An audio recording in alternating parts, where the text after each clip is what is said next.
গেল ৪০ বছরে যা হয়নি মাত্র ৪ বছরই ঢাকা দক্ষিণ সিটি কর্পোরেশন তার চেয়ে বেশি কাজ করেছে, এমনটি দাবি করলেন মেয়র শেখ ফজলে নূর তাপস। সকালের সংবাদ সম্মেলনে মেয়র বলেন, কোনো ব্যর্থতা থাকলে গণমাধ্যম তা তুলে ধরবে।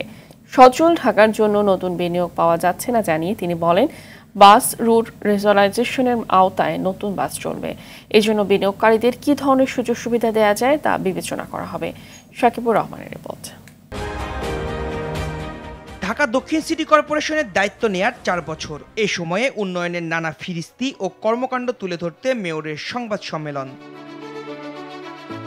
বিভিন্ন চ্যালেঞ্জ নিয়ে রাজস্ব আয় বাড়ানো, ডেঙ্গু মোকাবেলা, জলাবদ্ধতা দূর, খাল উদ্ধার, আদি বুড়িগঙ্গ চ্যানেলের খনন, ঐতিহ্যের ঢাকা ফিরিয়ে আনতে নানা প্রকল্প গ্রহণের কথা জানান ফজলে নূর তাপস। নানাবিধ কর্মকাণ্ড পরিচালনা ও বাস্তবায়ন করা হয়েছে। মাত্র ৪ বছরে ঢাকা দক্ষিণ সিটি কর্পোরেশনের অভূতপূর্ব উন্নয়ন হয়েছে বলে দাবি করেন তাপস। যদি কোনো ব্যর্থতা থেকে থাকে সেটা অবশ্যই সংবাদ মাধ্যম, গণমাধ্যম আমাদের সবচেয়ে আপনজন, প্রিয়, কারণ তারা আমাদের ব্যর্থতা, আমাদের সমালোচনাগুলো তুলে ধরলে আমরা উপকৃত হই, আমরা সংশোধন করতে পারি, আমরা সেই প্রেক্ষিতে কাজগুলো আরও দৃঢ়তার সাথে করতে পারি। সততা, নিষ্ঠা এবং আন্তরিকতা নিয়ে কাজ করে চলেছে এবং দীর্ঘ ৪০ বছরে যা কাজ হয়নি, ৪ বছরের মধ্যে সেই কাজ সম্পন্ন করেছে। ৫০ বছরে মাত্র ২২টি ওয়ার্ডে ২৪টা অন্তর্বর্তীকালীন বর্জ্য স্থানান্তর কেন্দ্র নির্মাণ হলো। ৫০ বছরে আমরা ৪ বছরে নির্মাণ সম্পন্ন করেছি ৪১টা।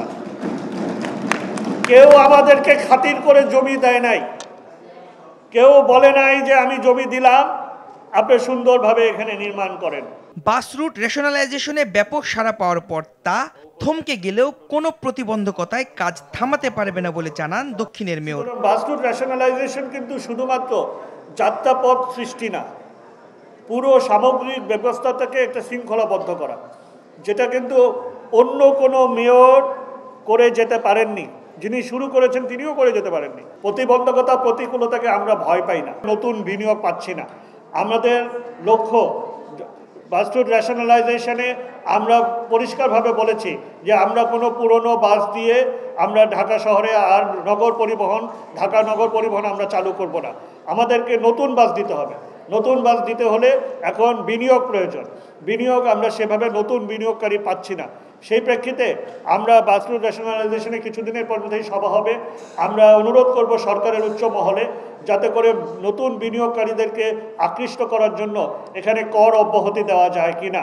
এরকম যদি প্রণোদনামূলক কিছু অব্যাহতি বা প্রণোদনামূলক কিছু সুযোগ সুবিধা দেওয়া যায়, তাহলে আমরা মনে করি যে নতুন বিনিয়োগকারীরা আকৃষ্ট হবে। আগামী ১ বছর ডেঙ্গু নিয়ন্ত্রণ, জলাবদ্ধতা দূর করতে খালের কাজ অব্যাহত রাখা সহ জনস্বার্থ সংশ্লিষ্ট বিষয়গুলোকে প্রাধান্য দেওয়ার কথা জানান মেয়র তাপস।